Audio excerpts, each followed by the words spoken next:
Okay, Assalamualaikum guys. Welcome back to Mainan Adam Channel. InsyaAllah dalam episod hari ni kan kita akan bincangkan sesuatu yang ramai terlepas pandang sebab bendanya sangat kecil, iaitu tentang propeller shaft. Okay, InsyaAllah dalam episod hari ni saya akan kongsikan yang pertamanya, saya akan ceritakan apakah itu propeller shaft. Yang kedua, saya akan bongkarkan apakah jenis-jenis propeller shaft yang ada. Yang ketiga, saya akan ceritakan tentang perbezaan di antara regular shaft dan juga performance shaft. Dan yang keempat, saya akan tunjukkan kenapa kita kena setting kita punya propeller shaft ni. Dan yang kelima, saya akan tunjukkan macam mana cara kita nak setting propeller shaft. Jadi tunggu apa lagi? Let's get into it. Okay, so yang pertama sekali, apakah itu propeller shaft? Okay, basically propeller shaft ni adalah satu komponen mechanical yang ada dekat dalam kita punya kotak enjin ataupun gearbox yang digunakan ataupun berfungsi untuk menghantar kuasa daripada enjin kepada tayar. Penting betul komponen ni guys. Sebab apa? Sebab tanpa kewujudannya, memang tayar kita tak boleh berpusing. Jadi dekat depan saya ni, saya ada satu contoh. Okay, nampak tak? Kita ambil contoh yang vintage sikit tentang macam mana cara penggunaan propeller shaft. Jadi saya akan buka dulu dia punya enjin dan tunjukkan kepada anda macam manakah fungsi propeller shaft ini. Okey, jadi kalau anda boleh tengok dekat sini kan, kita ada satu propeller shaft yang ini yang berwarna hitam, nampak tak? Okey, propeller shaft ni akan berada dekat sini di sebelah sudut tepi kita punya jentera, dan kita dapat tengok kat sini ianya bersentuhan dengan gear yang berada dekat sini, nampak tak? Ini kita panggil sebagai crown gear, dan dekat sini pun kita panggil crown gear. Jadi apabila enjin kita running kan, apabila enjin kita berjalan, enjin itu akan bersentuhan dengan kita punya counter gear. Counter gear akan bersentuh dengan kita punya spur gear, dan spur gear ni akan menggerakkan kita punya crown gear di belakang. Dan apabila crown gear belakang ni berpusing, ia akan memusingkan juga sekali dengan kita punya propeller shaft ini. Dan itulah yang akan membuatkan propeller shaft itu transfer kuasa daripada tayar belah belakang kepada bahagian hadapan dan membuatkan tayar hadapan juga boleh turut berpusing. So basically itulah sikit sebanyak boleh saya ceritakan apakah itu propeller shaft.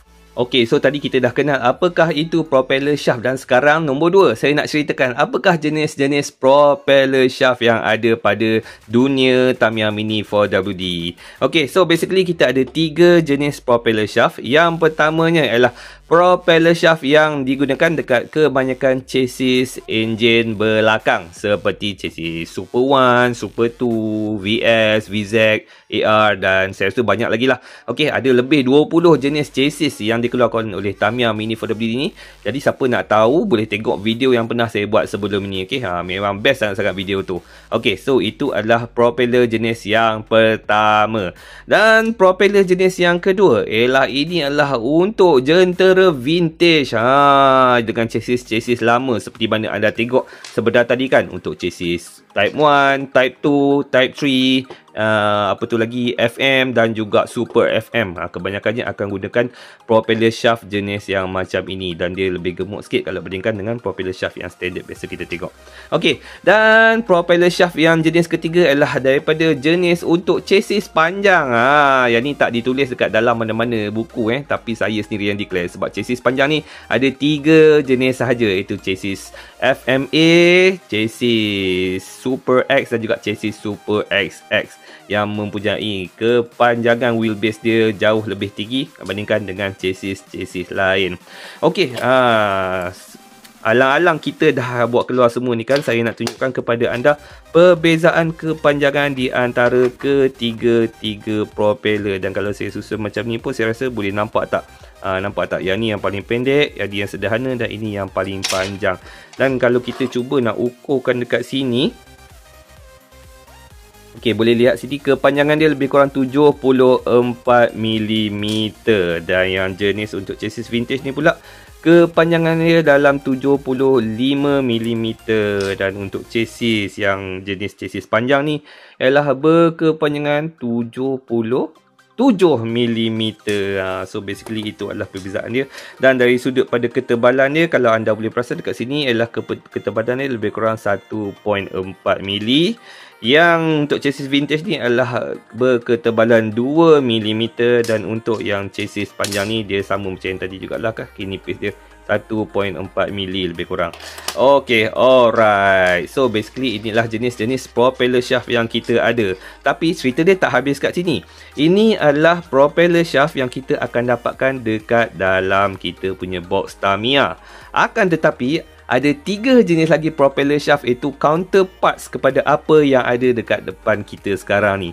Okey, iaitu daripada jenis inilah hollow lightweight propeller shaft. Okey, dan ini adalah daripada kategori performance. Kalau yang tadi kita dapat dekat dalam kotak biasa, yang ni adalah untuk kategori performance sebab design dia yang jauh lebih ringan. Okey, dan design dia memang sangat lebih sesuai untuk digunakan dalam perlumbaan. Jadi kalau sebentar tadi kita tengok kan, yang macam ni untuk chassis enjin belakang, yang ni untuk chassis enjin hadapan, dan ini untuk chassis vintage. Dan setiap daripada satu tu dia ada counterpart dia sendiri. Okey, yang untuk enjin belakang ni ada dia punya propeller shaft performance, yang jenis enjin hadapan pun ada propeller shaft and performance dia, dan yang untuk enjin vintage ni pun ada propeller shaft performance dia yang tersendiri. Okey, jadi basically ada 1, 2, 3, 4, ada 6 jenis lah. Cuma dekat sini saya tak ada contoh untuk lagi 2 jenis lagi. Basically ada 6 jenis propeller shaft dekat dalam dunia Mini 4WD. Jadi topik ketiga pula, apakah perbezaan di antara regular propeller shaft dan juga performance propeller shaft? Dan seperti mana yang pernah saya tunjukkan sebelum ini, ada 3 perbezaan yang paling ketara. Okey, yang pertamanya adalah daripada sudut saiz pidionnya sendiri. Anda boleh tengok yang regular propeller shaft mempunyai pidion yang lebih panjang dan besar, dan untuk performance propeller shaft dia punya pidion adalah lebih kecil dan lebih ringan. Dan perbezaan yang kedua pula anda boleh tengok dekat sini adalah di mana untuk propeller shaft yang biasa tidak mempunyai sebarang puting, akan tetapi untuk performance propeller shaft kita dapat lihat dekat sini ada sedikit puting dekat bahagian sini. Okey, jadi apakah yang membuatkan perbezaan besar dekat antara dua benda ini? Ialah tentang contact point. Sebagai contoh, dekat depan kita sekarang ni ada chassis jenis VZ, dan sekarang saya akan letakkan propeller shaft yang regular untuk tunjukkan kepada anda. Okey, sekejap anda dapat lihat dekat sini, nampak tak contact point dia adalah terlalu besar sehingga ke hujung gigi-gigi pinion pun akan bersentuhan dengan bahagian chassis, dan itu akan membuatkan lebih friction yang berlaku pada bahagian propeller. Dan begitu juga dengan bahagian belakang pun sama, contact point dia akan bersentuhan dengan bahagian chassis. Dan kalau kita bandingkan dengan performance propeller shaft, yang mana bahagian yang akan bersentuhan dengan bahagian chassis ialah cuma di bahagian puting ini sahaja, in which contact point dia jauh lebih kecil kalau nak bandingkan dengan regular propeller shaft. Sama juga dengan dekat bahagian chassis ni, dia punya contact point dia kecil sahaja. Okey, itu adalah daripada sudut contact point. Dan perbezaan yang ketiga pula kita nak tengok daripada sudut berat. Kebetulan saya ada penimbang, dan marilah kita ukur perbezaan berat di antara kedua-dua propeller. Okey, saya akan kosongkan terlebih dahulu dan kita akan timbang berat propeller yang regular. Dan kita dapat tengok kat sini, berat dia adalah 1.02 gram. Okey, alright. So basically ialah dalam 1 gram lah.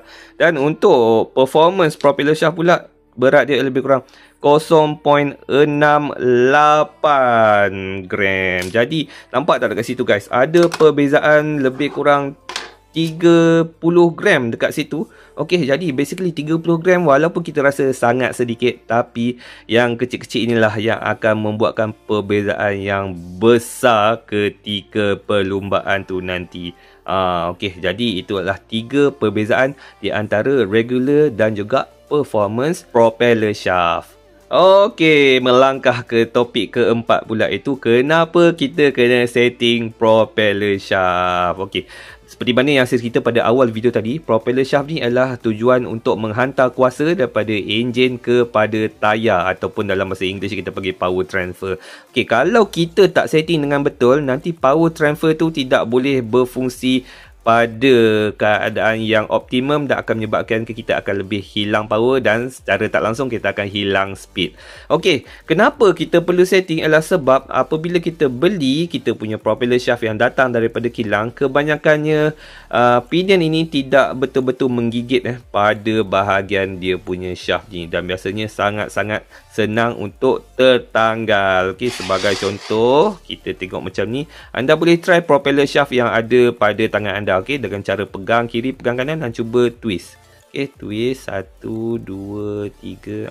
Anda boleh rasa dah ada yang loose. Okey, sebab apa? Sebab ianya sangat-sangat tidak kuat dan benda inilah yang akan menyebabkan jentera anda akan tiba-tiba rasa macam ada power loss kan. Anda rasa mungkin enjin anda tak cukup power ke ataupun bateri anda tak cukup power, tapi sebenarnya adalah disebabkan propeller shaft anda yang tidak betul-betul melekat kuat. Basically itu adalah sebab kenapa kita perlu setting propeller shaft. Jadi kita melangkah masuk ke topik kita yang kelima, itu macam mana cara nak setting propeller shaft supaya ianya akan lebih padu dan tidak akan menyebabkan power loss sewaktu perlumbaan. Okey, alright guys. Jadi sebelum kita mulakan dengan cara kita nak setting propeller shaft, saya nak tunjukkan beberapa alat yang kita perlukan. Okey, yang pertama sekali kita perlukan ini, filer ataupun dalam bahasa Melayu kita panggil kikir. Okey, saya prefer gunakan kikir besi. Sekiranya anda tak ada kikir, boleh guna kertas pasir daripada grade yang kasar. Okey, yang keduanya kita perlukan ini dia. Saya ambil secubit ubat gigi, tak kisah apa-apa brand, asalkan jangan brand-brand yang kita boycott. Okey. Dan yang ketiganya saya nak tunjukkan anda ini dia. Ini adalah propeller adjuster daripada Project D yang saya dapat daripada R-Zone. Jadi pada siapa yang dapatkan item ni, nanti boleh klik link yang saya sertakan pada ruangan description di bawah dan dapatkan item anda daripada R-Zone sebelum ianya kehabisan di pasaran. Ok, so propeller adjuster ni memang sangat-sangat menarik guys, sebab sejak pada hari pertama saya test benda ni memang saya jatuh hati. Ok, basically propeller adjuster ni pernah wujud saya rasa lebih kurang dalam 9 atau 10 tahun yang lalu, tapi lepas daripada tu terus lenyap, tak ada langsung dekat pasaran. Mungkin saya sendiri tak jumpa ataupun memang betul tak ada dah company yang buat, sehinggalah sampai ke tahun 2025 ni tiba-tiba boleh nampak pula item macam propeller adjuster ni muncul kembali dan ianya dikeluarkan pula oleh Project D, in which Project ni pun dah memang terkenal sangat dengan item-item yang dikeluarkan oleh company ni, seperti mana chassis ke atau spare parts ke, dan item-item yang dikeluarkan oleh Project ni so far memang sangat-sangat memuaskan hati. Memang dia nak katakan level-level, boleh buat kata level-level Tamiya juga barang dia. Okay, memang best sangat-sangat. Okay, alright. So, saya ceritakan sedikit tentang propeller adjuster ni. Basically, kalau anda beli item ni kan, saya dapat dua jenis kepala yang kita boleh pusing ni kan. Okay, ni kepala yang pertama ni. Dan yang ini saya ada kepala yang kedua. Dan bila saya testing rupa-rupanya kan, dua ni saiz yang berbeza. Okey, kalau anda tengok yang kecil ni adalah untuk propeller jenis yang pertama yang kita tengok tadi, yang berkelebaran 1.4 mm. Dan yang ni pula untuk yang propeller shaft yang berkelebaran 2.0 mm. Siapa tak ingat boleh reverse balik video. Tengok balik. Okey, alright. Dan dekat bahagian body dia ni pula kita dapat tengok ada longkang di sebelah sini. Dan dekat sebelah sini pun ada longkang juga, in which longkang dia pun memang berkelebaran yang berbeza. Yang pertama ialah longkang untuk 1.4 mm dan yang kedua ialah untuk longkang yang berkelebaran 2 mm. Dan lubang dekat sebelah sini pun anda boleh tengok. Okay, ini adalah lubang untuk 2 mm. Okay, dan yang ni adalah lubang untuk 1.4 mm. Begitu juga dengan longkang dekat sini. Dan dekat sebelah sudut atas ni pula anda tengok ada dua lubang. Okey. Jadi kepala untuk anda twist ni jangan tersalah lubang. Okey. Macam sini anda boleh tengok ini adalah longkang untuk 1.4 mm. Jadi anda akan gunakan lubang yang ini untuk masukkan kepala ni nanti. Okey, alright. Kalau untuk 2.0 ataupun 2.0 punya mili, anda kena pakai lubang yang ini. Okay, so basically inilah produk yang menarik yang saya dapat daripada Arzone baru-baru ini. Jadi macam mana cara nak gunakan dia? Okay, basically produk ni ada 4 fungsi utama. Yang pertama, kita boleh gunakan untuk loosekan pinion yang terdapat pada kita punya propeller shaft. Yang kedua, kita boleh terus all the way guna untuk buka pinion ni. Okay, yang ketiga ialah saya akan tunjukkan macam mana saya gunakan untuk pasang pinion ini pada kita punya propeller shaft, dan secara tak langsung function yang keempat ialah untuk sebagai shaft checker. Okay, basically kita boleh tengoklah shaft kita ni lurus atau tidak. Alright.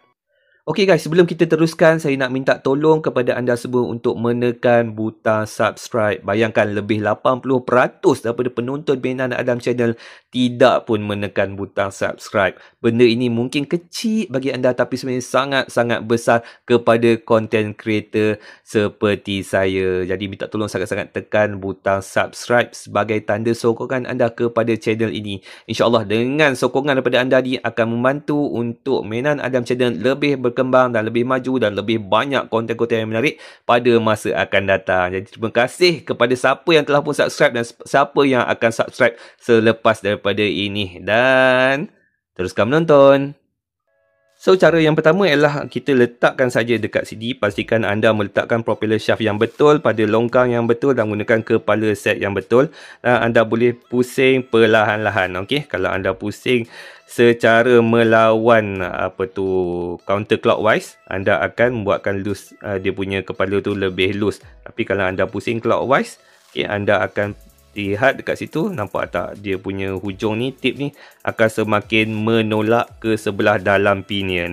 Jadi untuk buatkan anda punya propeller lebih loose ialah dengan cara anda gerakkan sedikit demi sedikit. Okay, sedikit demi sedikit dan tolak. Anda boleh rasa ada sedikit ketat kan, dan tolak perlahan-lahan. Dan secara macam itulah anda boleh tengok yang propeller anda akan sedikit ke dalam. Jadi ini adalah digunakan untuk kita adjust propeller kita. Kita nak sedalam mana atau sejauh mana antara pinion di bahagian hadapan dan juga pinion di bahagian belakang. Tapi untuk first ni pun saya nak tunjukkan macam mana cara kita buka saja dulu pinion ni. Okey, dengan cara memusingkan kepala ni sampailah ke hujung. Sebelum adanya alat ni, saya biasanya akan pakai plier atau pakai gunting kan. Tapi cara tu memang sangat-sangat tak best. Sebab apa? Sebab kadang-kadang boleh menyebabkan kecederaan pada kita punya pinion. Okey, alright. Jadi bila kita dah buka ni, kita dah boleh tanggalkan lah daripada sini. Okey, nampak tak? Okey. Jadi dah pun tertanggal kita punya pinion ni. Jadi macam mana cara kita nak setting? Okey, kita letak tepi dulu tools ni. Sekarang ni saya nak tunjukkan kepada anda, ini adalah propeller shaft yang telah pun kita tanggalkan dia punya gigi-gigi pinion dia. Okey, jadi kita perlukan file yang saya tunjukkan tadi. Jadi apa yang kita perlu buat ialah kita perlu kikis dekat bahagian hujung ni. Okey, nampak tak? Kita akan kikis di sekeliling bahagian hujung shaft ini. Anyway, waktu nak kikis nanti kan, jangan kikis terlalu banyak. Sebab apa? Sebab kita tak nak kikis sampai lebih daripada bahagian yang kita akan masukkan pinion. Cukup sekadar lebih kurang banyak mana yang kita nak masukkan pinion. Okey, nampak tak? Lebih kurang macam bahagian besar tu. Okey, jadi bahagian besar ini saja yang kita akan kikis. Sebab apa kita kena kikis ni adalah untuk menjadikan bahagian ini lebih kasar, okay, supaya boleh melekat dengan lebih kuat. Jadi untuk kikis dia saya tak banyak mana, lebih kurang dalam 30 saat pun dah cukup saja. Okay, kita bukanlah nak kikis ganas-ganas. Okay, kita just nak bagi ada bekas kesan saja. Okay, sambil goncang tu, sambil goyang tu, pusing untuk memastikan keliling bahagian pinion anda digosok. Bila dah selesai sebelah tadi, kita pusingkan ke sebelah yang lagi satu dan ulangi proses yang sama.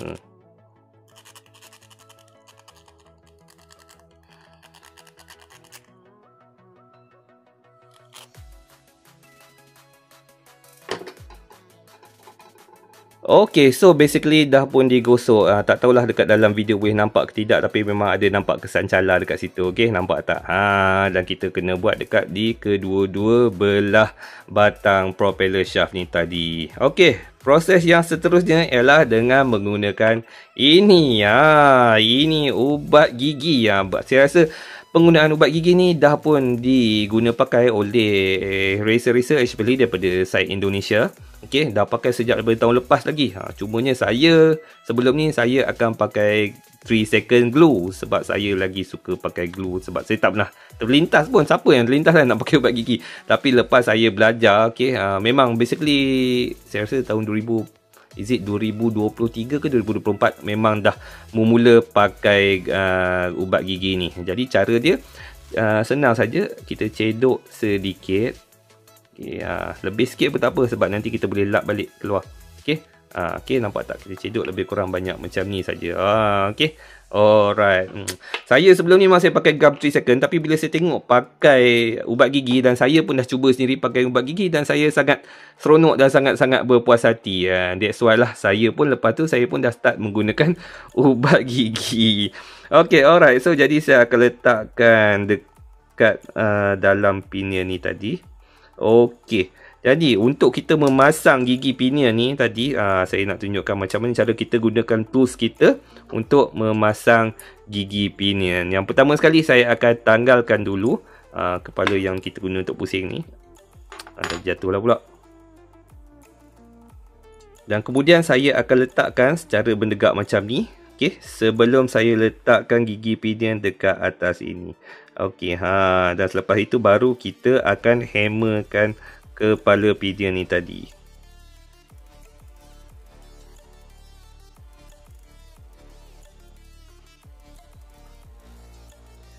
Kebiasaannya saya tidak akan menggunakan shaft ni lah. Saya akan terus direct letak atas meja dan terus hammer. Tapi bila macam ni, ada kebarangkalian untuk jadikan anda punya propeller shaft ni bengkok. Jadi bila ada tempat untuk kita letak macam ni kan, kita boleh mengelakkan ianya daripada bengkok. Jadi saya akan lapik dulu sikit sebelum saya akan ketukkan untuk memasukkan kepala pinion ini ke dalam propeller shaft.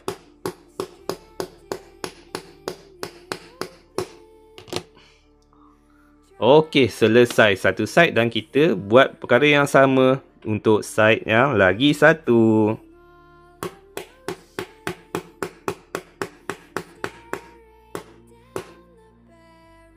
Okey, sekarang dah pun selesai masukkan. Apa yang kita perlu buat ialah kita lap lah lebihan-lebihan yang terdapat pada sebelah hujung setiap pinion ni tadi. Okey, selepas anda dah lap, lepas anda dah sediakan anda punya pinion ni tadi, dan cubalah untuk letakkan pada chassis kita. Dan kalau anda boleh tengok, bila kita settingkan dekat sini kan, nampak tak? Ada sedikit ruang di sudut sebelah ni bila kita cuba untuk goyangkan. Nampak tak? Okey, ada setengah orang yang buat teori kata lagi jauh jarak pinion ni dengan chassis akan buatkan jentera anda akan lompat lebih jauh.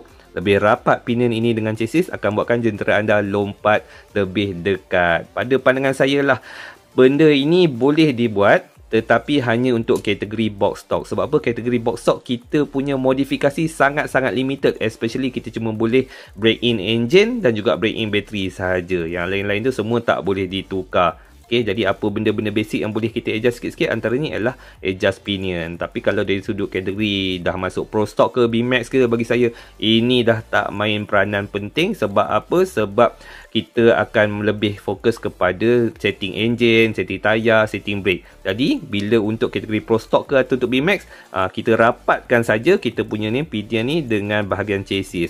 Dan kalau anda boleh tengok dekat sini kan, nampak tak ada ruang yang agak besar dekat situ. Jadi saya akan ketatkan sedikit lagi pinion ini supaya ia lebih rapat dengan bahagian chassis.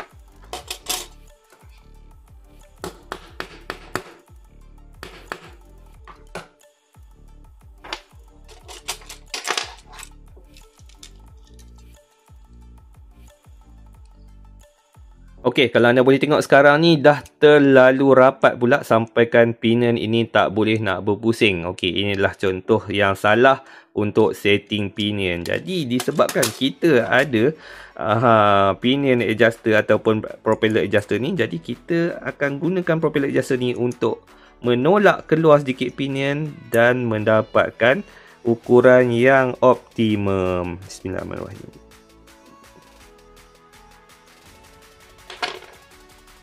Okey, saya akan test lagi.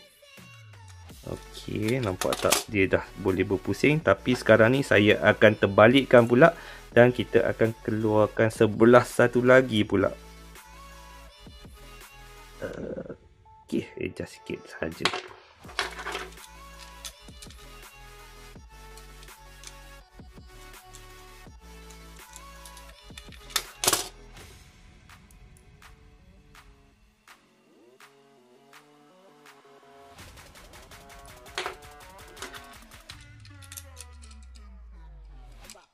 Okey, so saya rasa saya dah dapatkan ukuran yang paling saya suka. Nampak tak?